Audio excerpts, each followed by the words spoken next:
शासनपति शमन भगवान महावीर स्वामी के चरणों में मेरा कोटि कोटि वंदनम। आचार्य सम्राट ध्यान योगी राष्ट्र संत डॉक्टर श्री शिव मुनि जी महाराज साहब के चरणों में मेरा कोटि कोटि वंदनम।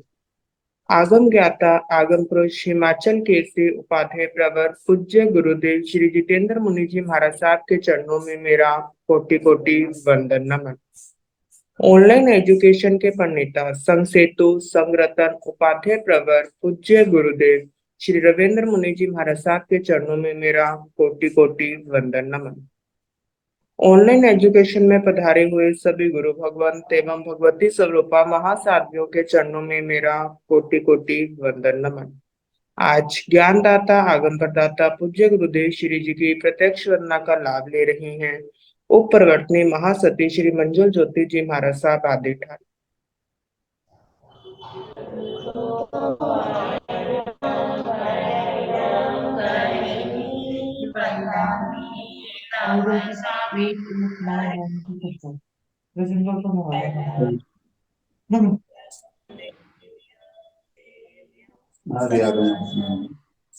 हाँ जी।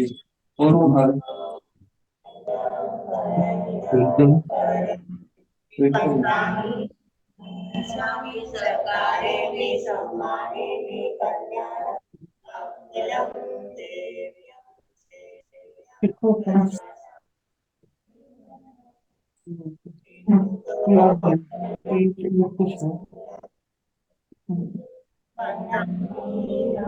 स्वामी सरकारे वे सम्माने वे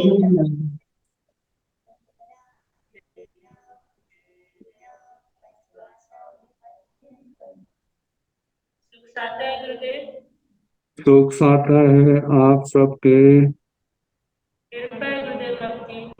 हाँ जी।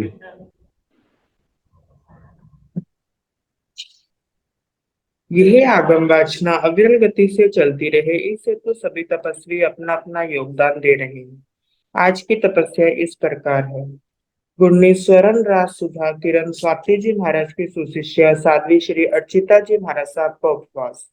शरणी सूर्य उत्तर भारतीय प्रवर्तनी डॉक्टर श्री सरिता जी महाराज की सुशिष्या गौर तपस्वी डॉक्टर श्री शोभा पिंकी जी महाराज साहब का उपवास। शरणी गौरव प्रज्ञा ज्योति डॉक्टर शिवाजी महाराज की सुशिष्या साध्वी डॉक्टर शैली जी महाराज साहब का उपवास। शरणी गौरव प्रज्ञा ज्योति डॉक्टर शिवाजी महाराज की सुशिष्या साध्वी सुचिता जी महाराज साहब का उपवास। शरणी गौरव प्रज्ञा ज्योति डॉक्टर शिवाजी महाराज की सुशिष्या साध्वी श्री शैलजा जी महाराज साहब का उपवास। साध्वी श्री करुणा जी महाराज साहब का उपवास। तत्पराधिका साध्वी श्री हितांशी जी महाराज साहब का उपवास। हम सभी तपस्वियों को सुख साता पूछते हैं और सभी के तप की बहुत बहुत अनुमोदना करते हैं। अब हम पूज्य गुरुदेव श्री से करबद्ध विनती करते हैं प्रार्थना करते हैं कि आप अपनी मंगलमय वाणी से हम सबको लाभान्वित करें। पधारे गुरुदेव पधारे गुरुदेव। सुख साते गुरु जी। हाँ जी।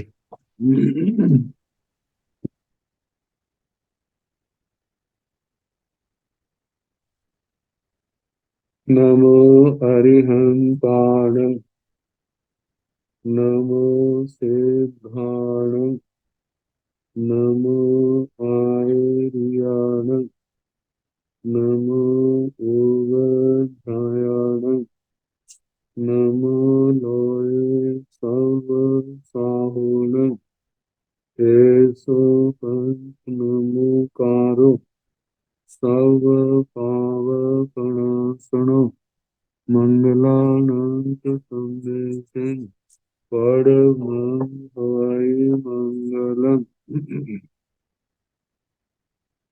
जिन शासन जिन वाणी सदा जयवंत हूँ श्रमण संग सदा अविचल मंगल हो। मुक्ति को प्राप्त श्रमण भगवान महावीर स्वामी उनकी परम पावन कल्याणी भागवती वाणी वाचक प्रमुख श्री इंदर भूति गौतम आदि गणधर भगवंत जुग प्रधानाचार्य परम पूज्य श्री सुधर्मा स्वामी जी महाराज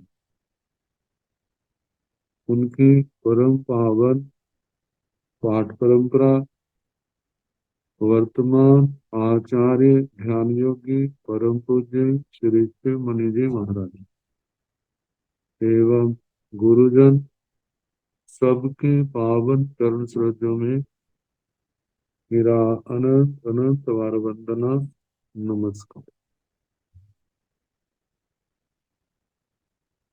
आगम परिषद में विराजमान वरिष्ठ मुनिराज, अन्य मुनिवृंद, परम आदरणीय भगवती स्वरूप महासाधु श्री औपातिक सूत्र की वाचना प्रारंभ है। भगवान के संघ का वर्णन चल रहा है। कल श्रवण को लेकर के वर्णन किया था। भगवान के चरणों में इतने संपन्न परिवारों के लोगों ने संयम धारण किया था। सब कुछ छोड़ करके अब अग्रिम सूत्र जो है तो निर्ग्रंथ भगवंतों के नाम का, लेकिन इसको 3 भागों में बांटा गया। पहला ज्ञान को लेकर के, दूसरा शक्ति को लेकर के,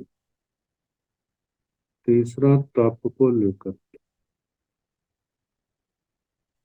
तो तेन कालेन तेन समेन समणस भगवो महावीरस अंतेवासी बहगे निगंथा भगवंतो आपते गेय आभि निबोहिय नाणी जाव जाव से सूय नाणी ओहि नाणी मणपजव नाणी केवल नाणी आपते गेय मनवलिया वयवलिया कायवलिया आपते गेय मणेन सावाणुगाः समर्था एवं वयेन कायेन आपते गेय तेलोह से पत्ता एवं जल्लो से ही पत्ता विप्पो से ही पत्ता सब्बो से ही पत्ता आमो से ही पत्ता सब्बो से ही पत्ता अपे गेय कोठ बुद्धि एवं गिय बुद्धि पद बुद्धि अपे गैया पयानुसारी अप्य गैया संभिन्न सोया अपे गैया क्षीरात्मा महुआत्मा अपे गैया सप्यात्मा अपे गैया अक्षीण महानसिया एवं उज्जुमयी अपे गैया व्यूलमयी व्युपनिधि पत्ता चारणा विद्याहरा आगास वायनो आगासाई वायनो आपते गैया कनगावली तवो कम्म परिवन्ना एवं एगावली खुड्डाग सिंह निकिलियं तवो कम्म परिवन्ना आपते गैया महालयं सिंह निकिलियं तवो कम्म परिवन्ना भद्र परिम महाभद्र परिम सब्ब भद्र परिम आयमिल वर्धमान तवोकम्म परिवन्ना मास्यं भिक्षु परिमं एवं दो मास्यं परिमं तीन मास्यं परिमं जाव से चौमास्यं परिमं पंचमास्यं परिमं छह मास्यं परिमं सप्तमास्यं भिक्षु परिमं परिवन्ना पद्म सतरायम्य भिक्षु परिमं परिवन्ना जाव जासे बियं सतरायण्यं भिक्षु परिमं परिवन्ना तच्चं सतरायण्यं भिक्षु परिमं परिवन्ना अहोरायण्यं भिक्षु परिमं परिवन्ना एक रायण्यं भिक्षु परिमं परिवन्ना सात सप्तम्यं भिक्षु परिमं अथ अष्टम्यं भिक्षु परिमं नव नवम्यं भिक्षु परिमं दस दसम्यं भिक्षु परिमं परिवन्ना दस दसम्यं भिक्षु परिमं खुड्डियं मोय परिमं परिवन्ना महल्यं मोय परिमं परिवन्ना जव मज्जं चंद परिमं परिवन्ना वै मज्जं चंद परिमं परिवन्ना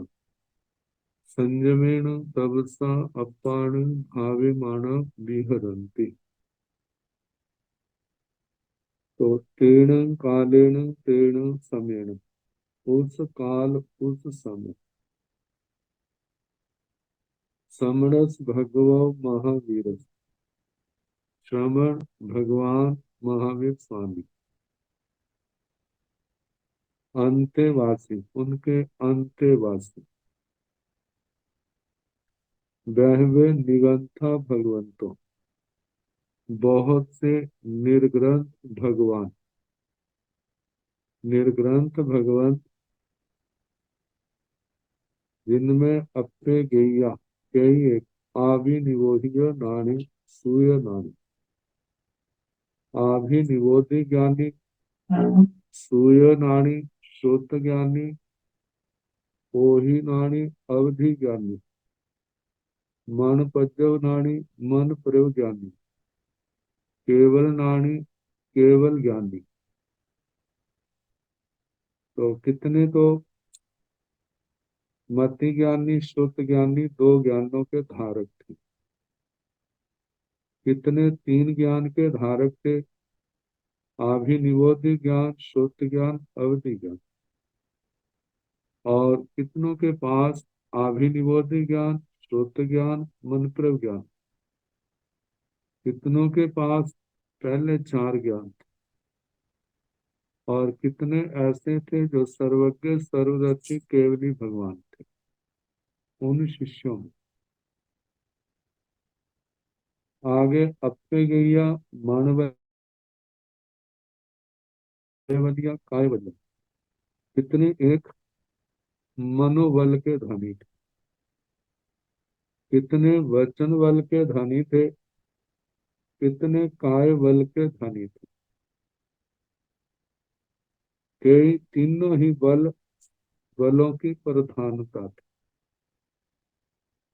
अपे गैया मनेन सावाणुरह समता एवं वैण कायन। कितने एक त्यागी तपस्वी संत ऐसे थे, मन से ही सावाणुगह, किसी को शाप देना है या किसी पर अनुग्रह करना। शाप को जो कहा जाता है, किसी को अभिशप्त करना तुम्हारे ऐसा हो जाए। और अनुग्रह, जिसको साधारण भाषा में कहा जाता है किसी पर कृपा करना। तो इन दोनों बातों में कितने संत समर्थ थे। लेकिन भगवान की जो आज्ञा है वो तो ये है, ना किसी को शाप करना ना किसी को वर देना। इन शक्तियों को अपने अंदर ही समा लेना। लेकिन सामर्थ्य तपस्या से ये सब सामर्थ्य पैदा हो जाते। एवं वैण कायण, पहले मन से शाप अनुग्रह करने में समर्थ, ऐसे वाणी से, ऐसे शरीर से। अप्पे गैया खेलो सी पत्ता, कई एक खेलो सही। खेलौषधि खंखार बलगम, जिसके अंदर जो औषधि का रूप बन गई। वह खंखार जिसके भी शरीर का स्पर्श कर जाए वो निरोग हो जाए, उसके रोग नष्ट हो जाए। ऐसी लब्धि को प्राप्त संत थे। एवं जल्लो से ही पत्ता, जल्लोषधि शरीर की मैल, वह लब्धि का रूप बन गई।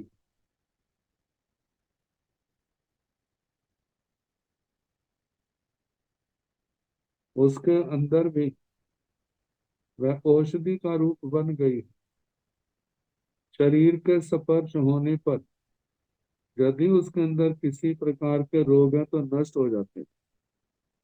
विप्पो से ही पत्ता, विप्पो से ही कहा जाता है विप्रुट। विप्रुट मल मूत्र के लिए आता है।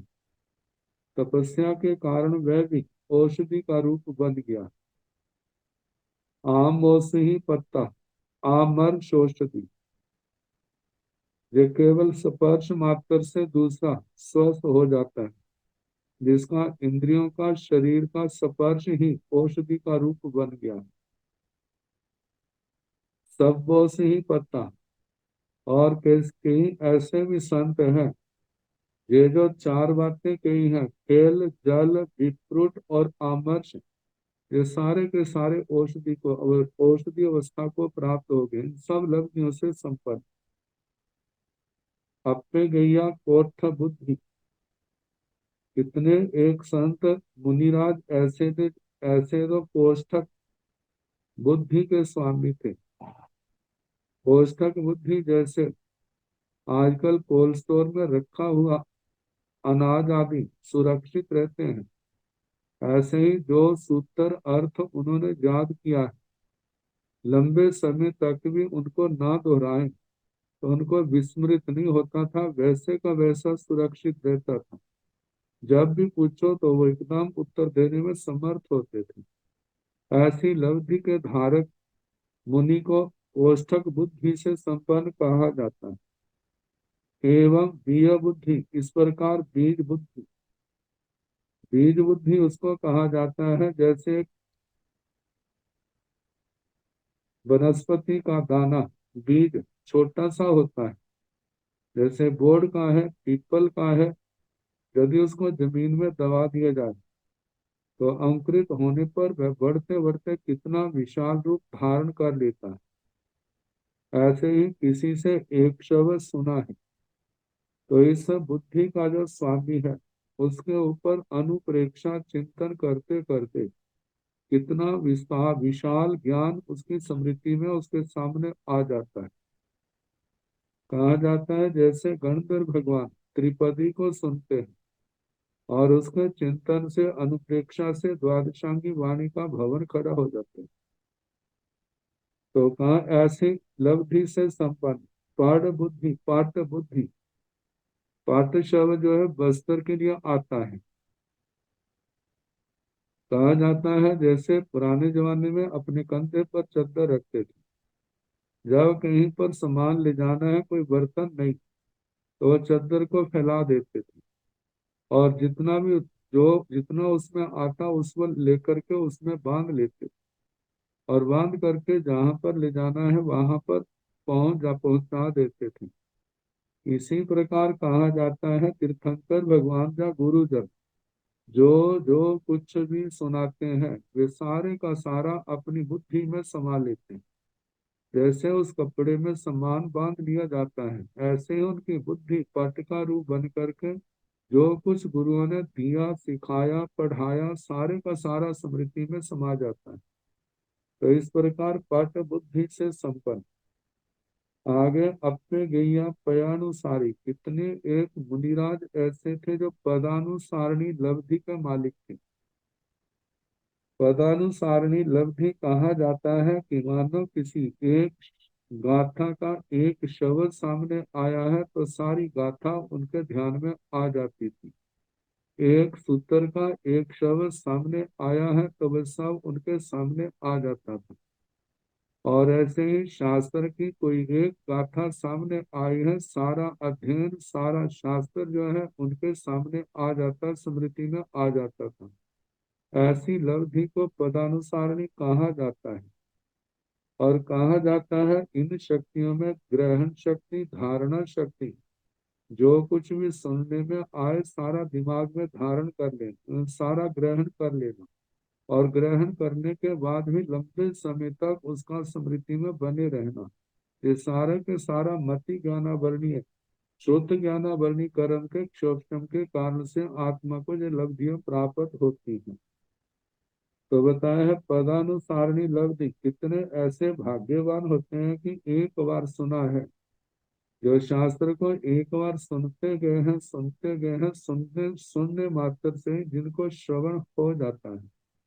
जैसे इतिहास में आचार्य श्री स्थूलभद्र जी महाराज की बहनों का आता है, एक ने एक बार सुना तो सारा याद हो गया, दूसरी ने दो बार, तीसरी ने तीन बार, सातवीं ने सात बार सुना।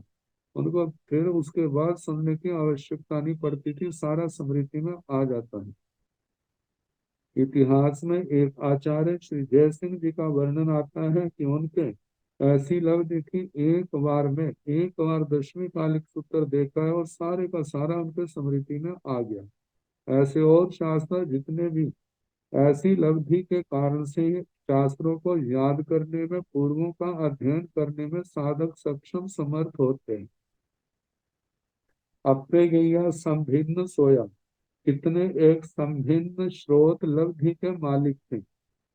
कहा जाता है संभिन्न स्रोत लब्धि का दो प्रकार से अर्थ किया है। एक तो किया है बहुत प्रकार के, नाना प्रकार के शब्द, कितने लोग बातें कर रहे हैं। तो जी इस लब्धि का धारण जो है सबकी बातों को अपने ध्यान में रख करके सबको याद रखता है, सारे उसके दिमाग में, उसने ये कहा, उसने ये कहा, एक ही समय में होने वाले उन शब्दों को, उन बातों को, उनको अपनी स्मृति में धारण कर लेता है। दूसरा कहा है कि जिनकी सभी इंद्रियां शब्द ग्रहण करने में समर्थ हैं। मतलब कि सभी इंद्रियां, सभी मतलब इंद्रियां शब्द ग्रहण करने में सक्षम है। कानों के अतिरिक्त दूसरी चार जो इंद्रियां हैं उनसे भी सुनने का काम कर लेते हैं, तो उनसे भी शब्दों को ग्रहण कर लेते हैं। तो इस प्रकार की लब्धि को जो है संभिन्न स्रोत कहा जाता है। अपने गैया फिर आसवा, कितने एक ऐसे मुनिराज थे, उनके वचन दूध के समान मधुर होते थे, श्रोताओं के श्रवण इंद्रिय और मन को सुहावने लगने वाले वचन बोलते थे। मतलब बोलते समय ऐसा लोगों को महसूस होता है जैसे मानो इनकी इनकी जबान में इनके शब्द जो है दूध के गुण से युक्त हैं। कितने ऐसे हैं महु आसवा, मधु आश्रव, कई ऐसे थे मधु आश्रव लब्धि के मालिक थे, जिनके वचन मधु शहद के समान सर्व दोषों को शांत करने वाले और मन को प्रसन्नता देने वाले होते थे। अपने सबकी आसवा, कितने अपने गैया सबकी आसवा, कई ऐसे संत थे जो सर्पी आश्रव लब्धि से संपन्न थे। अपने सर्पी घी को कहा जाता है जिस समय उनकी वाणी को सुनते तो लोगों को घृत की तरह संदिग्धता का एहसास होता था, मतलब बहुत अच्छे लगते थे। अपने गैया अक्षीण महानसिया, कितने एक साधक ऐसे थे अक्षीण महानसिक, अक्षीण महानस लब्धि के मालिक। कहा जाता है इस लब्धि का धारक जिस घर से भिक्षा ले आए, उस घर की बची हुई भोज्य सामग्री जब तक भिक्षा देने वाला स्वयं भोजन ना कर ले तब तक लाखों मनुष्यों को भी भोजन करा देने पर समाप्त नहीं होती। मतलब इसका ये आया है कि जिसने भोजन किया है, जब तक वह भोजन नहीं करता तब तक लाखों भोजन उस रसोई में भोजन कर ले, लाखों लोग रसोई में भोजन कर ले, वो भोजन समाप्त नहीं होता। और दूसरा है जिस भिक्षु ने जो इस लब्धि से संपन्न है, जब तक वो भोजन नहीं कर लेता तो उस रसोई का भी भोजन समाप्त नहीं होता। और उस पात्र से कितना संतों को भोजन दे दिया जाए तो वो भी भोजन समाप्त नहीं होता जब तक वह साधु उस भोजन को नहीं करता। तो ऐसी लब्धि के धारक को अक्षीण महानसिक लब्धि वाला कहा जाता है। तो कितने संत ऐसी लब्धि के मालिक थे। एवं उज्जुमयी अप्पेगिया व्यूलमयी, एवं इसी प्रकार उज्जुमयी रिजुमती, रिजुमती जो कि मन पर ज्ञान के दो भेद है, रिजुमती और विपुलमती, कितने साधक ऐसे थे जो रिजुमती मन पर ज्ञान के धनी थे। अप्पेगिया व्यूलमयी, कितने ऐसे साधक थे जो विपुलमती मन पर ज्ञान के धारक थे। कहा जाता है रिजुमती मन पर ज्ञान तो प्रतिपाती भी हो सकता है, लेकिन विपुल मति मन पर ज्ञान है जो प्रतिपाती नहीं होता, जो चरम शरीर को ही होता है और केवल ज्ञान तक बना रहता है। ऋजुमति से विपुलमति विशेष स्पष्ट तर होता है। विपुनिधि पत्ता, कितने साधक ऐसे थे संत निर्ग्रंथ जो विकुर्बणा लब्धि से संपन्न थे, विकुर्बणा रिद्धि लब्धि से संपन्न थे। देव नहीं लेकिन देवों जैसी रिद्धि थी, चारणा कितने ऐसे थे जो चारण लब्धि के मालिक थे। चारण लब्धि वाले इसके दो प्रकार के, एक विद्याचारण और एक जंघाचारण। बेले बेले की तपस्या करने वाले संत, उनको विद्याचारण की लब्धि पैदा होती है, और तेले तेले की साधना करने वालों को जंघाचारण लब्धि पैदा हो जाती है। और कुछ ही क्षणों में वे नंदीश्वर द्वीप, रोचक द्वीप तक और मेरु पर्वत में जाने में सक्षम होते हैं। और आगे का है विद्याहरा विद्याधर। विद्याधर विद्याओं की जिनकी सिद्धि हो गई है और विद्याओं के सहारे से एक स्थान से दूसरे स्थान पर जाने में समर्थ हैं।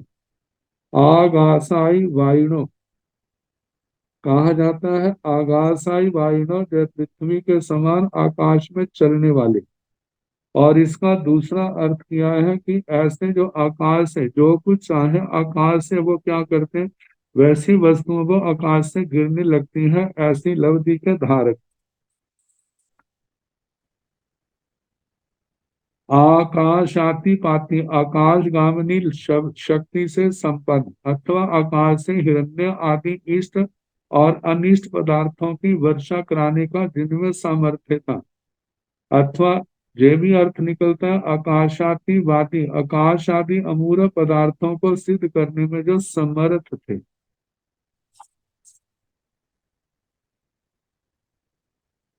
जहां तक लब्धियों का वर्णन, शक्तियों का वर्णन आया, आगे तपस्या का वर्णन। अप्पे गैया कणगावली, कणगावली तवो कम्मं परिवन्ना। कि एक साधु साधुया ऐसे थे, मतलब निर्ग्रंथ, जो कनकावली तप कर्म को जिन्होंने स्वीकार किया हुआ था। कनकावली तप कर्म, जिसका आंतगढ़ सूत्र में वर्णन आता है। जैसे व्रत पारना, बेला पारना, तेला पारना, फिर उसके बाद 8 बेले, फिर पारना। बेले का पारना एक, 8 बेलों के एक एक दिन का रखा जाता है। फिर व्रत पारना, बेला पारना, तेला पारना, ऐसे 16 तक बढ़ाते हैं। 16 के बाद फिर 34 वेले करते हैं। फिर उसके बाद 16 व्रत पारना, 15 व्रत पारना, एक तक आते हैं। 8 व्रत, 8 वेले करते हैं, फिर पारना, फिर उसके बाद तेला। जब 8 वेले हो जाते हैं, फिर तेला पारना, बेला पारना और व्रत पारना। तो ये एक लड़ी हुई है, 4 लड़ी है। पहली लड़ी में पारने में भिगों का सेवन कर लेते हैं, दूसरे में धार का त्याग, तीसरे में लेप मात्र का भी त्याग, और चौथे लड़ी में केवल आइमिल होता है। और इस वर्णन को देख के हम कह सकते हैं कि तीसरी लड़ी में भिगों का त्याग है लेकिन नमक का नहीं, लेकिन चौथी लड़ी में नमक का भी त्याग हो जाता है। यही तीसरी और चौथी लड़ी के पारने में अंतर आता है। तो ऐसे 4 लड़ियों वाला जो कनकावली तप है, एवं एगावली। इसी प्रकार एकावली तप का वर्णन तो सारा वैसा है, थोड़ा अंतर है। कहा जाता है व्रत पारना, बेला पारना, तेला पारना, फिर उसके बाद 8 एकांतर व्रत करते हैं। फिर उसके बाद व्रत पारना, बेला पारना, ऐसे 16 तक बढ़ते हैं। फिर उसके पश्चात चौथी एकांतर व्रत करते हैं।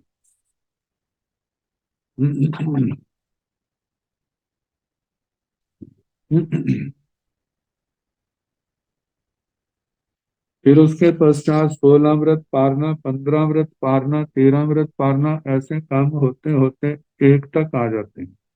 फिर 8 एकांतर उपवास करते हैं। फिर उसके बाद तेला पारना, व्रत पारना, बेला पारना, तेला पारना, ऐसे किया जाता है।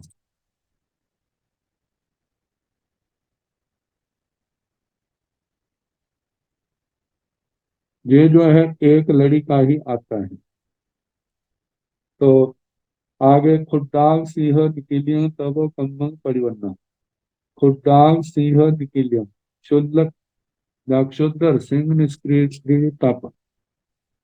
तप कर्म को स्वीकार करने वाले, जिसकी विधि ऐसे आती है व्रत पारना, बेला पारना, फिर व्रत पारना, तेला पारना, फिर बेला पारना, फिर चोला पारना, फिर तेला पारना, फिर पिनोला पारना, फिर चोला पारना, फिर छह का पारना, फिर पांच का पारना, फिर सात सात व्रत करके पारना, फिर छह व्रत पारना, फिर उसके आगे आठ व्रत पारना, फिर सात व्रत पारना, फिर उसके बाद नौ व्रत पारना, फिर आठ व्रत पारना। इसमें नौ तक बढ़ा जाता है। जैसे दो कदम आगे बढ़ते हैं, एक कदम पीछे हटते हैं, फिर आगे दो कदम बढ़ते हैं, एक कदम पीछे हटते हैं, ऐसे जो तपस्या की जाती है। नौ के बाद आठ व्रत करते हैं, फिर पारना, फिर नौ पारना, सात पारना, आठ पारना, फिर छह पारना, फिर सात पारना, फिर आगे पांच पारना, छह पारना, फिर उसके बाद चार व्रत पारना, फिर पांच व्रत पारना, फिर तीन व्रत पारना, फिर चार व्रत पारना, फिर दो व्रत पारना, तीन व्रत पारना, एक व्रत पारना, फिर दो व्रत पारना।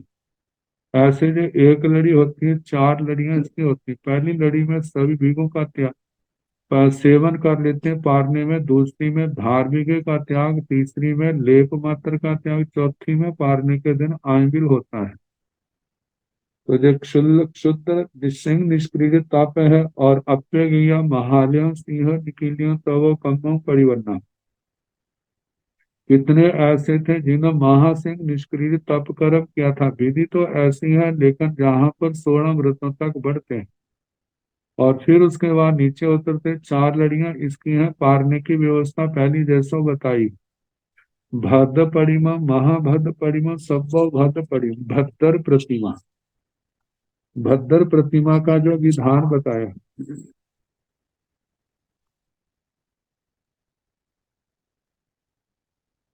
ये प्रतिमा, इस प्रतिमा के अंदर तपस्या के अंदर कायोत्सर्ग किया जाता है।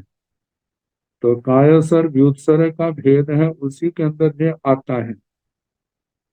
तो बताया जाता है इस प्रतिमा के अंदर पूर्व, दक्षिण, पश्चिम, उत्तर चार दिशा में मुख करके प्रत्येक दिशा में चार चार पैर तक ध्यान किया जाता है। जैसे पूर्व दिशा में चार पैर तक किया, फिर उसके बाद चार पैर तक दक्षिण दिशा में, फिर पश्चिम दिशा में, फिर चार पैर उत्तर दिशा में। ऐसे ये प्रतिमा 16 पैर 2 दिन रात के अंदर पूर्ण होती है। उसके आगे महाभद्र प्रतिमा है। इस प्रतिमा में पूर्व, दक्षिण, पश्चिम, उत्तर, उत्तर दिशा, इन चारों दिशाओं में क्रमशः एक एक अहोरात्र का ध्यान किया जाता है। जो चार अहोरात्र में पूर्ण होती है। जैसे एक अहोरात्र पूर्व की ओर मुख करके ध्यान करना, फिर एक अहोरात्र पूरा दिन रात दक्षिण की ओर मुख करके ध्यान करना, फिर पश्चिम की ओर, फिर उत्तर की ओर, ऐसे चारों दिशाओं में चार चार अहोरात्र के अंदर ये प्रतिमा पूर्ण होती है। आगे सर्वतोभद्र प्रतिमा जो है, सर्वतोभद्र प्रतिमा, इसमें पूर्व, दक्षिण, पश्चिम, उत्तर, आग्नेय, नैऋत्य, वायव्य, ईशान, ऊर्ध्व, अध, मतलब ये 10 दिशाएं बन जाती हैं। चार दिशाएं, चार विदिशाएं और ऊर्ध्व दिशा, अधो दिशा, इन इनमें क्रमशः एक इनकी ओर मुख करके एक एक दिन रात का कायोत्सर्ग किया जाता है। इसमें 10 अहोरात्र का समय लगता है। जैसे पूर्व की दिशा में ध्यान किया था, एक अहोरात्र। फिर उसके पश्चात आग्नेय कोण में, दक्षिण दिशा में, नैऋत्य कोण में, फिर उसके पश्चिम दिशा में, वायव्य कोण में, उत्तर दिशा में, ईशान कोण में, फिर अधो दिशा, ऊर्ध्व दिशा, अधो दिशा, इस प्रकार 10 दिशाओं में। मतलब कि एक एक और रात्र का स्थित रह करके ध्यान करना, ऐसे 10 अहोरात्र का समय लगता है। आगे आइबिल बद्ध मानंग तवो कम्मंग परिवन्न। कितने मुनिराज ऐसे थे जिन्होंने आइबिल वर्धमान तप कर्म को स्वीकार किया हुआ था।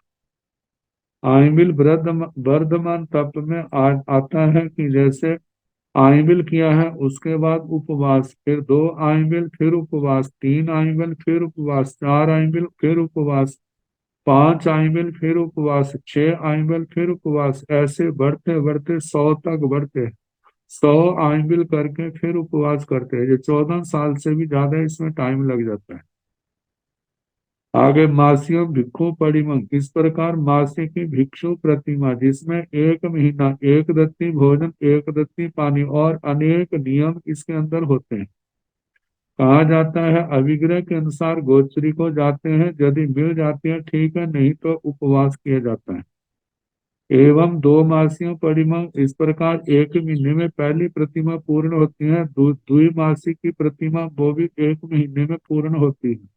इसमें दो दत्ती भोजन, दो दत्ती पानी दिया जाता है। तीन मासियों परिमंग, त्रिमासी की प्रतिमा में तीन दत्ती भोजन, चार दत्ती पानी। जाव से चौमासियों परिमंग, पंचमासियों परिमंग, छह मासियों परिमंग, चतुर्मासी की प्रतिमा, पांचमासी की प्रतिमा, छह मासी की प्रतिमा, सब में जैसे जैसे तीन मासी की है तो तीन दत्ती भोजन, तीन दत्ती पानी, चार में चौथी में चार दत्ती भोजन, चार दत्ती पानी, पांचवी में पांच दत्ती भोजन, पांच दत्ती पानी, छठी में छह दत्ती भोजन, छह दत्ती पानी। सप्तमासी में भिक्षु परिमा परिमनाथ, सप्तमासी की भिक्षु प्रतिमा को स्वीकार करने वाले थे, तो सप्तमासी में सात दत्ती भोजन, सात दत्ती पानी। आगे पड़मम सत्तरायण्य भिक्खु परिमम परिमन्ना, फिर आठवीं है प्रथम सप्त अहोरात्र की एक सप्ताह की भिक्षु प्रतिमा जिसके अंदर एकांतर जो विहार उपवास किए जाते हैं, जहाँ बीयम सत्तरायण्य भिक्खु परिमम परिमन्ना।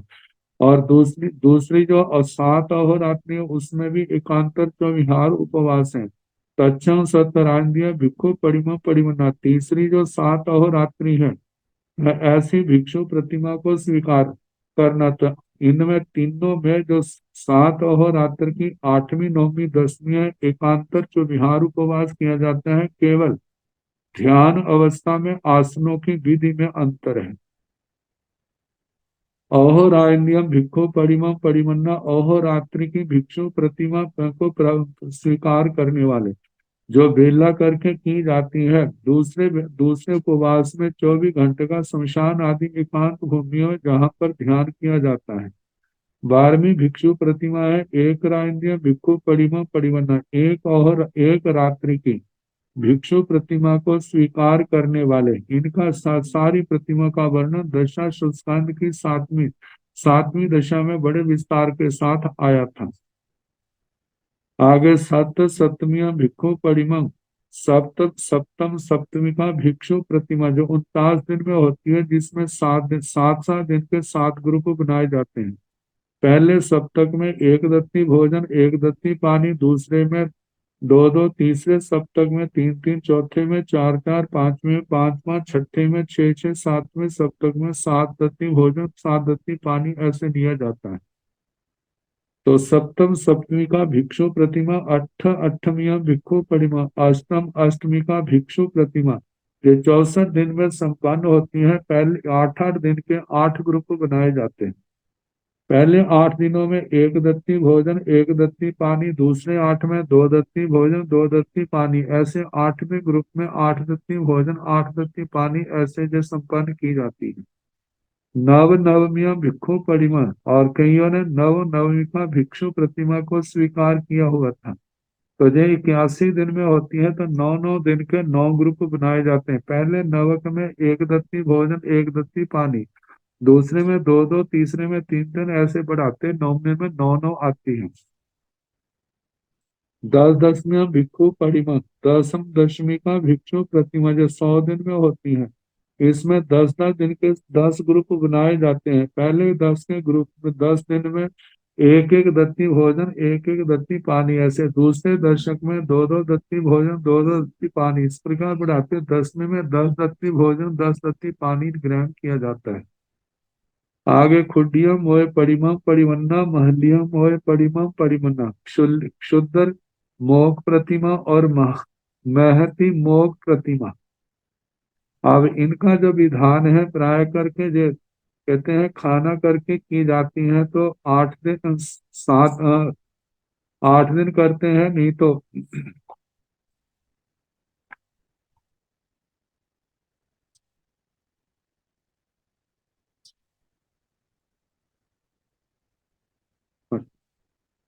लघु मोक प्रतिमा के प्रश्रवण संबंधी अभिग्रह है। द्रव्य से नियमानुकूल हो तो प्रश्रवण की दिन में अप्रतिष्ठापना मतलब दिन में ग्रहण कर लेते हैं लघु शंका को, अन्यथा रात को नहीं। क्षेत्र से ग्राम आदि से बाहर जो साधना करते हैं, काल से दिन में रात में, शीतकाल या ग्रीष्म काल में किसी भी समय कर सकते हैं। यदि भोजन करके जो प्रतिमा साधी जाती है तो 6 दिन के उपवास से समाप्त होती है लघु मोग प्रतिमा, और बिना खाए से साधी जाती है तो 7 दिन में जो पूर्ण होती है। और महामोग प्रतिमा की भी यही विधि है, केवल इतना अंतर है, यदि वह भोजन करके स्वीकार की जाती है तो 7 अहोरात्र में 7 दिन के उपवास से संपन्न होती है। बिना भोजन किए की जाती है तो 8 दिन में इसकी साधना संपन्न होती है। आगे जव मध्यम चंद परिमम परिवन्ना बहिर्मध्यम चंद परिमम परिवन्ना। जव मध्य चंद्र प्रतिमा और बज्जर मध्य चंद्र प्रतिमा। जव मध्य चंद्र प्रतिमा जो है, जिनका वर्णन 6 सूत्रों में आता है, कहते हैं जो जव मध्य चंद्र पर प्रतिमा स्थानक सूत्र में भी आया था। शुक्ल पक्ष की प्रतिपदा से शुरू होकर चंद्रमा की कला की वृद्धि हानि के आधार पर दत्तियों की वृद्धि हानि की जाती है। तो इस प्रकार इसकी आराधना होती है। दोनों पक्षों के 15-15 दिन मिला करके ये 30 दिन हो जाते हैं। तो पहले जो है शुक्ल पक्ष में, जैसे पहले शुक्ल पक्ष में बढ़ती हुई दत्तियों की संख्या, कृष्ण पक्ष में घटती हुई दत्तियों की संख्या, मध्य में दोनों ओर से भारी व मोटी होती है, इसलिए इसको मतलब जौ के समान किनारों से पतली होती है और मध्य में मोटी होती है। तो ऐसा कहा जाता है, जैसे शुक्ल पक्ष की प्रतिपदा को एक दत्ती भोजन 1 दत्ती पानी लिया जाता है, और दूज को 2 दत्ती भोजन 2 दत्ती पानी, तीज को 3 दत्ती भोजन 3 दत्ती पानी, ऐसे बढ़ाते बढ़ाते पूर्णमासी को 15 दत्ती भोजन 15 दत्ती पानी लिया जाता है। आगे कृष्ण पक्ष की प्रतिपदा को 14 दत्ती भोजन 14 दत्ती पानी, ऐसे कटते कटते चौदस के दिन जो है 1 दत्ती भोजन 1 दत्ती पानी और अमावस्या को उपवास होता है।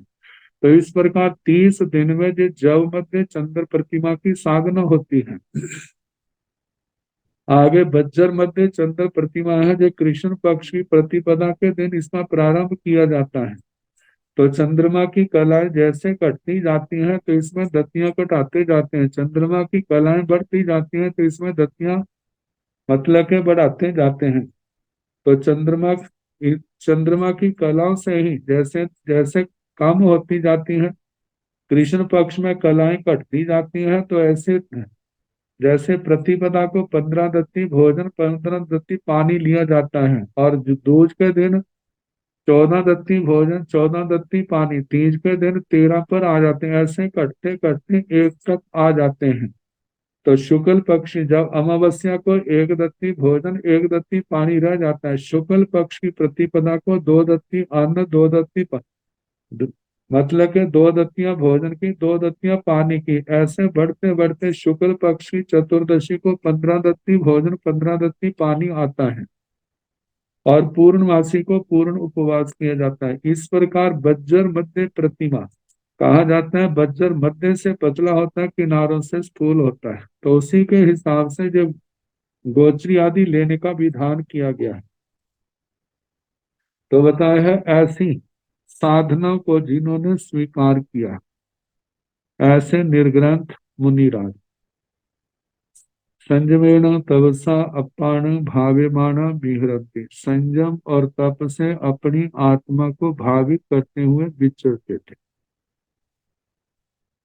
तो यहाँ पर ज्ञानी शक्तिधर तपस्वी निर्ग्रंथों का वर्णन आया। अब इसके आगे स्थविरों का वर्णन आता है। तेन कालेन तेन समेन समणस भगवो महावीरस अंत्यवासी बहवे तेरा भगवंतो, जाई संपन्ना कुल संपन्ना बल संपन्ना रूप संपन्ना गुण संपन्ना नाम संपन्ना दंसन संपन्ना चरित संपन्ना लज्जा संपन्ना लाघव संपन्ना ओयंसी तेयंसी वचंसी जसंसी जियो कोहा जियो माना जियो माया, जिय लोहा जी इंदिया जिय निद्रा जिय परिसा जीविया स्मरण भय विप मुक्का। वय पहाना, गुण पहाना, करण पहाना, चरण पहाना, निग्रह पहाना, निश्चय पहाना, अज्ञ पहाना, मध्य पहाना, लाग पहाना, कंति पहाना, मुक्ति पहाना, बीजा पहाना, मंत्र पहाना, वेय पहाना, बंब पहाना, नय पहाना, नियम पहाना, साच पहाना, सोय पहाना, चारु वन्ना, लज्जा तवसी जी इंदिया, सोही अनियाना, अको सुआ, अवही लेसा, अपरि लेसा, सुसामंद रेया दंता, इणवे निरंतम पावेन पूरव पाव विहरंती। तेन कालेन तेन समेन, उस काल उस समय। श्रमणस भगवो महावीर, श्रमण भगवान महावीर स्वामी जी के अंतेवासी वह वे 13 भगवंतों, बहुत से स्थविर भगवान। स्थविर भगवान कैसे थे? जाई संपन्ना, जाति से संपन्न, कुल संपन्ना, कुल से संपन्न, बल संपन्ना, बल से संपन्न, रूप संपन्ना, रूप से संपन्न, वीणे संपन्ना, वीणे से संपन्न, ज्ञान संपन्ना, ज्ञान से संपन्न, दर्शन संपन्ना, दर्शन से संपन्न, चरित्र संपन्ना, चारित्र से संपन्न, लज्जा संपन्ना, लज्जा से संपन्न। लज्जा असंग मार्ग में बढ़ने से जिनको लज्जा का अनुभव होता है। लाघव संपन्ना, जो गौरव से गौरवहीन, और जिन्होंने 3 प्रकार के गौरव का त्याग किया है। लाघव मतलब के आवश्यकता के अनुसार थोड़ी सी उपरी मर्यादों पे जो ग्रहण किए। ओयंसी ओजस्वी है, मनोबल के धारक। तेजस्वी तेजस्वी है, वचनसी वर्चस्वी है, शारीरिक बल से संपन्न। जशंसी यशस्वी, जिय कोहा, जिन्होंने क्रोध को जीत लिया है। जिय माना, मान को जीत लिया है। जिय माया, माया को जीत लिया है। जिय लोहा, लोभ को जीत लिया है। जी इंद्रिया, जो जितेंद्रिय है, जिन्होंने इंद्रियों को जीत लिया है। जिय निद्रा, निद्रा जिन्होंने निद्रा को भी जीत लिया है।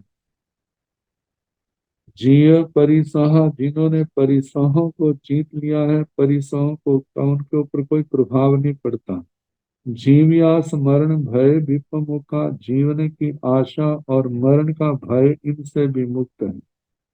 वय पहाना, जिनमें जिनके जीवन में व्रतों की प्रधानता है। गुण पहाना, गुणों की प्रधानता है। कर्ण पहाना, जैसे कर्ण सप्तती आती है उनकी प्रधानता है। चरण पहाना, चरण सप्तती आती है 70 गुण, उनसे संपन्न है। निग्रह पहाना, निग्रह प्रधान कषायों का, इंद्रियों का, जिन्होंने निग्रह किया है, मन का निग्रह किया है। निश्चय पहाना, निश्चय प्रधान मतलब आगम वाणी के ऊपर जिनकी दृढ़ता है उसी के अनुसार उनका निश्चय है। अज्ञ पहाना, आर्य प्रधान, आर्जव सरलता प्रधान। मध्य पहाना, मार्ग प्रधान। लाघ पहाना, लाघ प्रधान। खंति पहाना, खंति शांति प्रधान, जिनमें क्षमा की प्रधानता है। मुक्ति पहाना, मुक्ति निर्लोभता की प्रधानता है। विद्या पहाना, विद्या प्रधान। मंत्र पहाना, मंत्र प्रधान। कहा जाता है जिस पाठ का अधिष्ठायक देवी है वो विद्या कही जाती है, जिसका अधिष्ठायक देवता है वो मंत्र। तो इन विद्याओं से संपन्न वेद पहाना, वेद लौकिक वेद भी है। लोकोत्तर वेद आगम वाणी कही जाती है, उनकी प्रधानता है। बम्ब पहाना, ब्रह्मचर्य प्रधान, ब्रह्म प्रधान। ब्रह्म से लिया जाता है कुशल अनुष्ठान, संयम, तप के अनुष्ठान की जिनके अंदर प्रधानता है। नए पहाना, 7 नयों की नीति की प्रधानता है। नियम पहाना, नियम मूल गुण उत्तर गुण आदि जो है उनकी प्रधानता है। सत्य पहाना, सत्य की प्रधानता है। सोय पहाना, शौच प्रधान, जिसमें मानसिक पवित्रता की प्रधानता आती है। चारु बनना, जिनका सुंदर वर्ण है। लज्जा तपस्वी जी इंद्रिया, जो लज्जावान, संयम से संपन्न, तपस्वी तब तपस्वी तपस्वी है, जी इंद्रिया जितेंद्रिय है, जिन्होंने इंद्रियों को जीत लिया है। सो ही मतलब जो संयम तप से अपनी आत्मा को शुद्ध कर रहे हैं। अनियारा जिनके मन वचन जो माया निदान मिथ्यात्व के मतलब कि जो निदान से रहित है, निदान से रहित किसी प्रकार का कोई लौकिक कामना नहीं है, केवल एक भावना है, हमारा संयम और तप संबर और निर्ग्रह हो, कर्मों के बंधनों से मुक्त हो, अपोस व संसार के काम भोगों के प्रति कोई उत्सुकता नहीं है, वही लेसा जिनकी लेशियाएं धर्म से बाहर नहीं है, अपरिलेसा अप्रतिलेशी अनुपम मनोवृत्ति युक्त है। तो अपरिलेसा सुसामान्य रया दंता सुश्रमण जीवन में रत है, अपने साधु जीवन में मस्त है, उसी में लगे रहते हैं। दंता मन इंद्रियां जिनके बस में है, जिनका दमन किया है, ऐसे वो स्थविर मुनिराज इनमें निरंतर पावे नहीं। इस निर्ग्रंथ प्रवचन को पूरा पाऊ विग्रंथि अपने सामने रख के चलते हैं। निर्ग्रंथ प्रवचन जैसे उनका अपना संविधान है, उसी के अनुसार आचरण करते हैं, उसी के अनुसार उनकी मनोवृत्तियां, उसी के अनुसार उनका वाणी का प्रयोग है। निर्ग्रंथ प्रवचन से जरा भी बाहर नहीं जाते। तेसीण भगवंतान आया वायामि बीरता भवन्ति पर वायामि बीरता भवन्ति आया वायं जम इता नल वनमिव मत मतंगा अछिद्ध पसन वागर्ण रेण करंडक समाना कुस्त्यावन भूया पर वाद्य पमदना द्वाल संकीर्णो समत गणि पीड़क धरा सब अक्षर संधि वायिनो सब भाषाणो गामिनो अधीना जीर्ण संकासा जीना अवितहम वागर माना संयमेन तवसा अपान भाव्यमाना विहरन्ति। तेसीण भगवंतान उन भगवान स्थावीर भगवंतों के आया वाया भी वीरता भवती आत्मवाद अपने सिद्धांतों के जैन सिद्धांतों के विविध वादों के पक्षों के मतलब विदिता भवंती उनके विशेष ज्ञाता थी। पर वायामी विदिता भवंती उनको जैनेतर सिद्धांतों की भी पूर्ण जानकारी थी। आया बायं जम इता नल वन में मत मतंगा कहा जाता है कि अपने सिद्धांतों का पूर्ण अभ्यास होने के कारण से कहते हैं नल वन में कमल वन में हाथी आदि बार बार आते जाते हैं, अपने रास्तों से जैसे परिचित होते हैं, इसी प्रकार वो स्थविर भगवान जो है आगम वाणी के अंदर जितने सिद्धांत आए हैं उन सब के पारगामी थे, अभ्यस्त थे। तो अच्छिद्र प्रश्न व्याकरण उनके प्रश्नों के व्याकरण क्या होते थे, अच्छिद्र होते थे। जैसे कोई प्रश्न का उत्तर देता है, जब प्रश्न करता है तो प्रश्न के अंदर कई ऐसी बातें रह जाती हैं जो एकदम ध्यान नहीं आती, और वो ऐसा विवेक प्रश्न करते थे तो किसी को उत्तर एकदम से आता नहीं था। और यदि वो किसी किसी का उत्तर देते हैं तो किसी को प्रश्न करने का अवसर ही नहीं मिलता। जहां जहां भी वर्णन किया जाता है वो सब उनको जानकारी में है कि इसका वर्णन करते समय इन बातों को सुनते समय किसके अंदर क्या क्या शंका पैदा हो सकती है, और उस शंका का समाधान वो उसी समय उनके पूछने से पहले कर देते हैं। जैसे आचार्य श्री बज्जत स्वामी जी महाराज का वर्णन आता है, जब उन्होंने सबसे पहले वाचन देना प्रारंभ की तो कहा जाता है जब व्याख्या करते हैं तो सुनने वालों को पढ़ने वालों को प्रश्न करने का अवसर ही नहीं मिलता, उनके प्रश्न से पहले वो उनका उत्तर दे देते हैं। तो ऐसी लब्धि से संपन्न अच्छिद्र प्रश्न वाग्न अच्छिद्र प्रश्न व्याकरण रेण करंडक समाना कहा कि रत्नों के पेटी के समान थे। जैसे रत्नों की पेटी पिटारी होती है, ऐसे ही शुद्ध ज्ञान की ज्ञान दर्शन चारित्र का धनी होने के कारण से वो रत्नों की पिटारी के समान थे। कुत्तियावन भूया वे स्थविर भान कुत्रिकापन भूत थे। जैसे कुत्रिकापन देवाधिष्ठित दुकान जहाँ पर तीनों लोकों की वस्तुएं मिल जाती हैं, तो इसी प्रकार तीनों लोकों से संबंधित कहीं से भी किसी भी प्रकार का प्रश्न उनसे पूछा जाए तो सब प्रश्नों के उत्तर उनके पास उपलब्ध होते थे। पर वायु पमदना, दूसरों के दूसरे वादियों का प्रमर्दन करने वाले, उनको प्रश्नोत्तर के द्वारा उनको निरुत्तर करने वाले, द्वाल संगीनो द्वादशांगी वाणी के धारक, समस्त गणी पीड़क धरा, समस्त गणी त्रिपिटक के ज्ञाता थे, उसको धारण करने वाले थे। सब अक्षर सन्नि वायु, समस्त अक्षर सन्निपाती अक्षर लब्धि से संपन्न थे।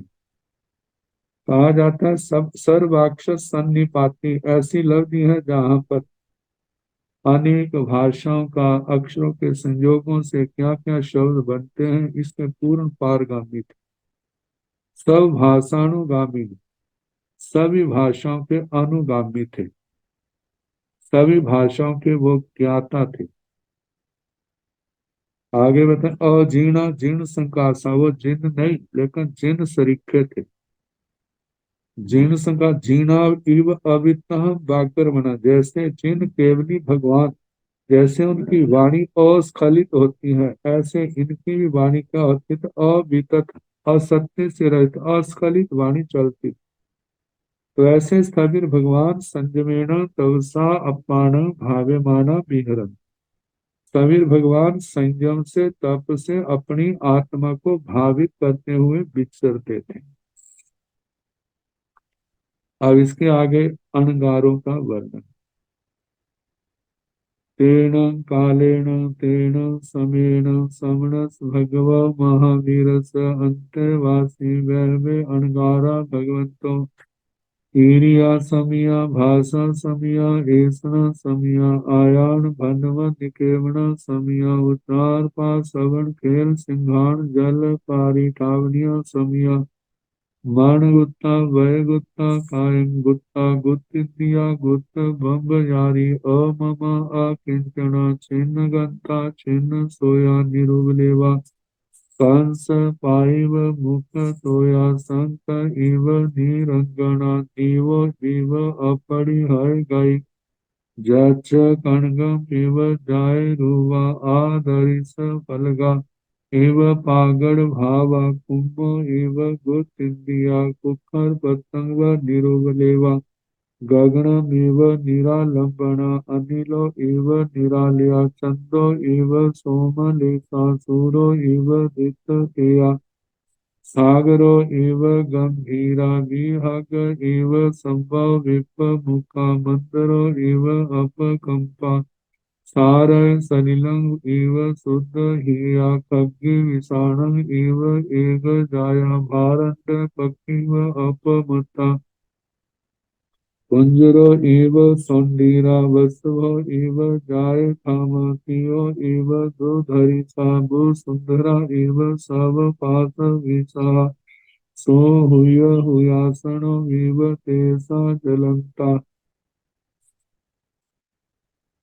तेन कालेन तेन समेन, उस काल उस समय में समणस भगवो महावीरस अंतेवासी, श्रवण भगवान महावीर स्वामी के अंतेवासी वहवे अणगारा, बहुत से अणगार भगवंतो भगवंत अणगार भगवा भगवंत, उन कैसे थे वो, ईरिया समिया ईरिया समिति का पालन करने वाले, भाषा समिया भाषा समिति का, भाषा तो भाषा समिति पूर्वक बोलने वाले, ऐसना समिया ऐसना समिति से संपन्न, आयान भंड मत निखेवना समिया, आदान भंड मात्र निक्षेपणा समिति वाले, उचार पासवण खेल सिंघान जल परिठावनिया समिया, उचार प्रश्रवण खेल सिंघान जल पारिष्ठापनी का समिति वाले,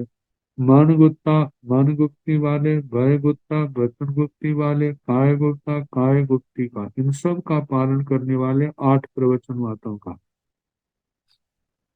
गुप्ता कहा जाता है शब्द आदि विषयों से राग रहित अंतर्मुखी।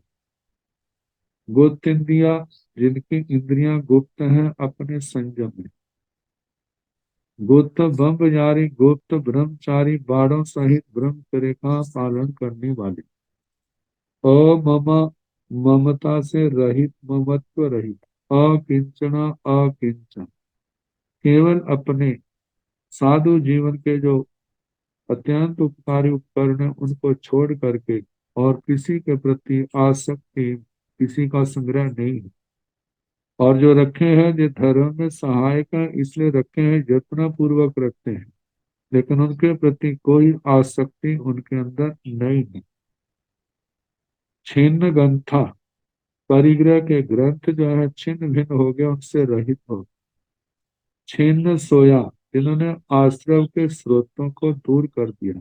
निरुग लेवा, जिनके ऊपर किसी प्रकार आसक्ति का लेप नहीं है।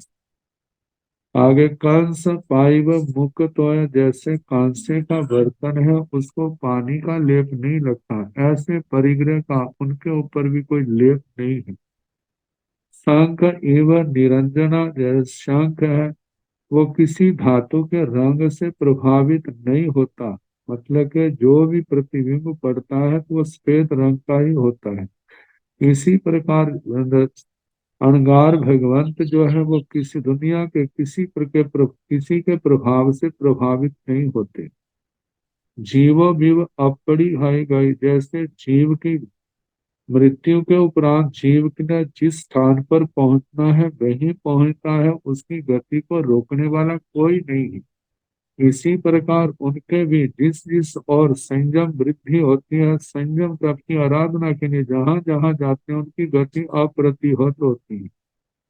जाच कंचन जाय रुवा, जय उत्तम जाति के स्वर्ण के समान जात रूप, मतलब सुंदर रूप, भव्य रूप वाले आदरिस फलगायु पाकड़ भाग, कहा जाता है। जैसे आदर्श, आदर्श पट्टी जो है, शीशा जो है, जो भी सामने आता है उसके अंदर प्रतिबिंबित हो जाता है। इसी प्रकार जो भी उनके सामने बात आती है उसको ग्रहण कर लेते हैं। तो ग्रहण करने का मतलब जो संयम तप मोक्ष मार्ग में सहयोगी है उसको धारण कर लेते हैं, बाकी का परित्याग कर देते हैं। और जैसे शीशे के अंदर जो कुछ होता है सब कुछ दिखता है, ऐसे उनकी आत्मा के अंदर जो कुछ है वो सामने आ जाता है, मतलब स्पष्ट जीवन है उनका। आगे कुंभो इव गुत्थिया, जैसे कछुआ अपनी इंद्रियों को बस में रखता है ऐसे वो भी अपनी इंद्रियों को बस में रखते हैं। पुखर पतंग लेवा, जैसे कमल का पत्थर उसके ऊपर पानी का लेप नहीं लगता, ऐसे भी उनके आसक्ति परिग्रह का कोई लेप नहीं। गगनम एवं निरालंबना, जैसे आकाश किसी के सहारे से नहीं रहता, वो भी ऐसे किसी के सहारे से नहीं रहते, किसी से बंधे हुए नहीं है। अनिलोभ निरालिया, जैसे हवा का कोई अपना घर नहीं है ऐसे उनका भी अपना कोई स्थान नहीं है। चंदो एवं सोमलेसा, जैसे चंद्रमा बड़ा सौम्य शीतल प्रकृति वाला है ऐसे वो भी सौम्य शांत प्रकृति वाले। सूर्यो एवं दीप्तया, जैसे सूरज तेजस्वी है इस प्रकार वो भी ताप की दृष्टि से क्या है, तेजस्वी है। सागरो एवं गंभीरा, जैसे सागर गंभीर होता है ऐसे वो भी गंभीर है, जिनके अंदर तुच्छता आदि दोष नहीं पाए जाते। विहाग इव सब्ब विपमुखा, पक्षी के समान, जैसे पक्षी जो है कहीं भी जाता है केवल उसके पास अपने पंख होते हैं और कुछ भी नहीं होता, ऐसे उन साधु साध्वी के पास ही अणगारों के पास केवल एक बस्तर पात्र है और कोई भी संग्रह नहीं रखते, उनसे मुक्त है।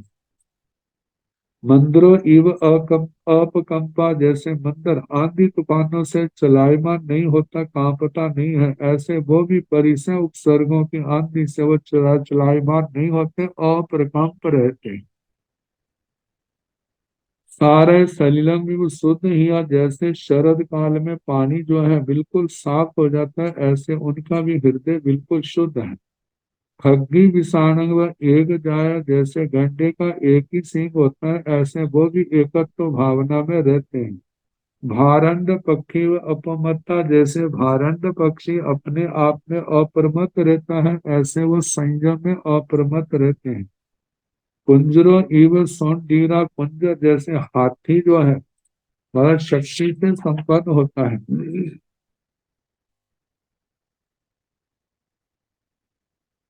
हाथी के सभी शौंडीर तो जो अणगारे में कषाय आदि को जीतने में शक्तिशाली होते हैं, जैसे हाथी अपने बल का धनी है और वो अणगार जो है अपने आत्म बल से कषायों को जीतने वाले हैं। और कहा जाता है बसो इव जाय थामा, वृषभ के समान, वृषभ के समान धैर्यशील स्थिर होते हैं। जैसे वृषभ बैल जो है धैर्यशील है, इसी प्रकार वे भी क्या है, धैर्यशील है, अपने संयम में मोक्ष मार्ग में स्थिर है। सिंहो इव दुर्धरिसा, शेर के सिंह के समान दुर्धर्ष है। अणगार भगवान परिसय कष्टों से अपराजय है। वसुंधरा एवं सब फासवा, जैसे सब फास भी सहा, जैसे पृथ्वी सब प्रकार के स्पर्शों को, सर्दी को, गर्मी को, भार को, प्रहार को, सबको सहन करती है। इसी प्रकार वे भी क्या है, मतलब के 22 प्रकार के परिसर, 3 प्रकार के उपसर्गों को समता से सहन करते हैं। सु हुआ हुआसने तेजसा जलता, जैसे हुताशन अग्नि, सुहुत अग्नि घी आदि डालने से जैसे वो तेज से तेजस्वी होती है, ऐसे वो तप संयम की के कारण से वो क्या है, तेजस्वी तेज से दीप्तिमान वो अणगार भगवान।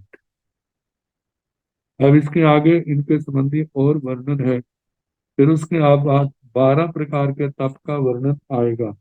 तो आगे जैसे समय आता जाएगा सुनाने का प्रयास किया।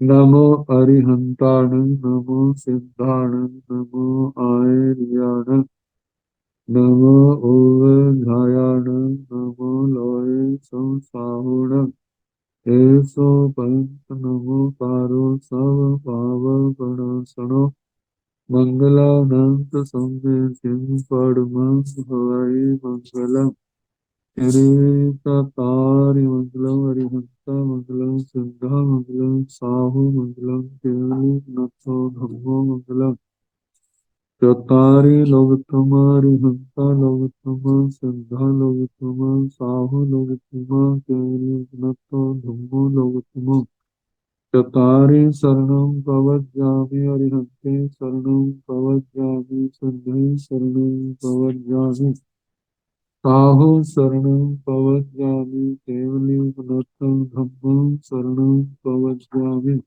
चार शरणे सुख करने, दुख हरने, मंगल करने और करना नहीं कोय, जो भव प्राणी आचरे अक्षय अमर पद हो। सबको यथा योग्य वंदना सुख शांति।